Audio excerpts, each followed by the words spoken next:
Hello दोस्तों, तो मेरे इस नए वीडियो में आपका स्वागत है। तो आज हम इस वीडियो में बात करने वाले हैं डॉक्टर भीमराव अंबेडकर के बारे में। यहाँ पे मुख्य प्रश्न ये है कि हमें डॉक्टर भीमराव अंबेडकर की आत्मकथा क्यों पढ़नी चाहिए। तो हम इन्हीं सवालों को जवाब के लिए यहाँ पे संक्षेप में आपके लिए उत्तर लाए हैं, जिस पढ़ने के बाद आपको भी डॉक्टर भीमराव अंबेडकर के बारे में या उनकी आत्मकथा को पढ़ने के बारे में आप में प्रेरणा प्राप्त होगा। तो चलिए यहाँ पर हम एक एक बिंदु पर बात करते हैं संक्षेप में, जिससे आपको आगे चलकर भीमराव अंबेडकर के आत्मकथा पढ़ने का प्रेरणा प्राप्त होगा। तो डॉक्टर भीमराव अंबेडकर, जिसके बारे में हम जानते हैं कि वे भारत के संविधान के निर्माता हैं ही नहीं, बल्कि वह महान समाज सुधारक, शिक्षाविद और विचारक भी थे। उनके जीवन से हम कई महत्वपूर्ण गुण और विशेषताएं सीख सकते हैं, जिन्हें अपनाकर हम अपने व्यवहारिक जीवन को बेहतर बना सकते हैं। तो उनका जो सबसे पहला जो गुण की बात करें तो शिक्षा के प्रति समर्पण। वो कहते हैं कि अपने ज्ञान को निरंतर बढ़ाते रहें, शिक्षा को सबसे बड़ी शक्ति समझो और आत्मनिर्भर बनने के लिए इसका उपयोग करें।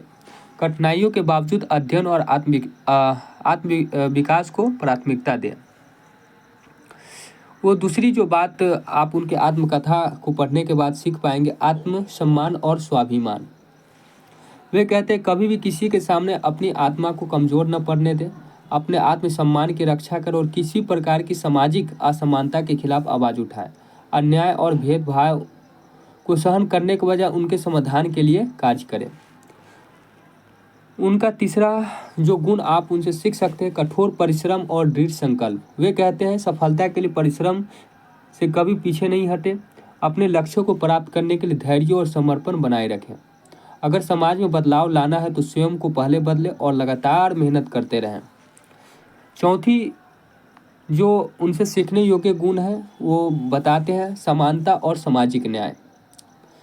वे कहते जाति, धर्म, भाषा या वर्ग के आधार पर किसी के साथ भेदभाव न हो और न करें।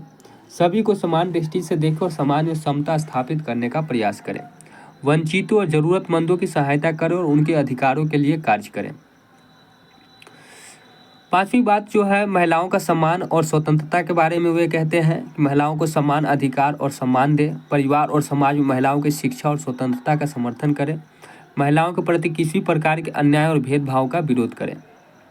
छठी जो बात है वो अनुशासन और संगठन कौशल की बात करते हैं। वे कहते हैं जीवन में अनुशासन का पालन करो, अपने कार्यों को सुव्यवस्थित रूप से करें। मतलब आप अपने जीवन का जो भी पढ़ाई लिखाई या जो कुछ भी है उसको पूरा अपने दिनचर्या को इस तरह से व्यवस्थित करें और उस हिसाब से ही चलने का प्रयास करें। अपने विचारों और उद्देश्यों को स्पष्ट रखें और उन्हें हासिल करने के लिए सही रणनीति अपनाएं। मतलब अपने जीवन में जो आपका लक्ष्य है, जो उद्देश्य है, उसको प्राप्त करने के लिए सबसे पहले आपको स्पष्टता होनी चाहिए कि आपका उद्देश्य क्या है, आपका लक्ष्य क्या है, और उसको प्राप्त करने के लिए एक सही रणनीति को बनाएं। और वे कहते हैं समय का सदुपयोग करो और अपने कार्यों में दक्षता बढ़ाते रहें। आपका जो भी कार्य है, पढ़ाई लिखाई है, उसमें अपनी क्षमताओं का निरंतर विकास करते जाइए, उसको विकसित करते जाइए। सातवीं जो बात कहते हैं वैज्ञानिक दृष्टिकोण और तार्किक सोच। वह वैज्ञानिक दृष्टिकोण और तार्किक सोच पर भी जोर देते हुए कहते हैं किसी भी बात को आंख मूंद कर स्वीकार न करें, बल्कि तर्क और विश्लेषण के आधार पर निर्णय लें। अंधविश्वासों से बचें और वैज्ञानिक सोच को अपनाएं।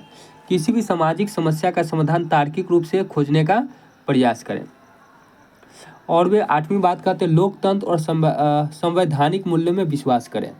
वे कहते हैं लोकतंत्र और संवैधानिक मूल्य में विश्वास करें, अपने अधिकारों और कर्तव्यों को समझें और लोकतांत्रिक मूल्यों का पालन करें, कानून का सम्मान करें और अपने समाज को बेहतर बनाने के लिए सक्रिय भागीदारी करें।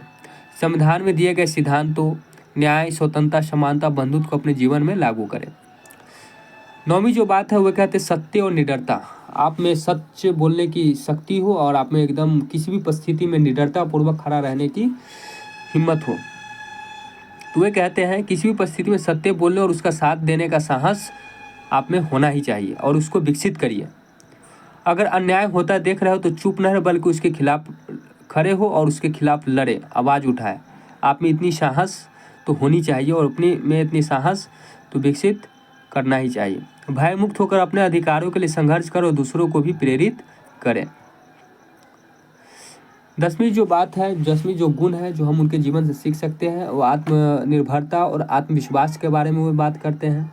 किसी पर निर्भर रहने के बजाय खुद पर विश्वास करो, आत्मनिर्भर बनने का प्रयास करें, अपने कौशल को विकसित करें और स्वयं अपनी सफलता का मार्ग बनाएं। समाज में बदलाव लाने के लिए खुद को मजबूत बनाएं। अगर आप समाज में एक सकारात्मक बदलाव लाना चाहते हैं तो सबसे पहले आपको खुद में बदलाव लाना पड़ेगा, खुद को मजबूत बनाना पड़ेगा, खुद को शिक्षित बनाना पड़ेगा, तब जाकर आप समाज में अच्छा बदलाव ला सकते हैं।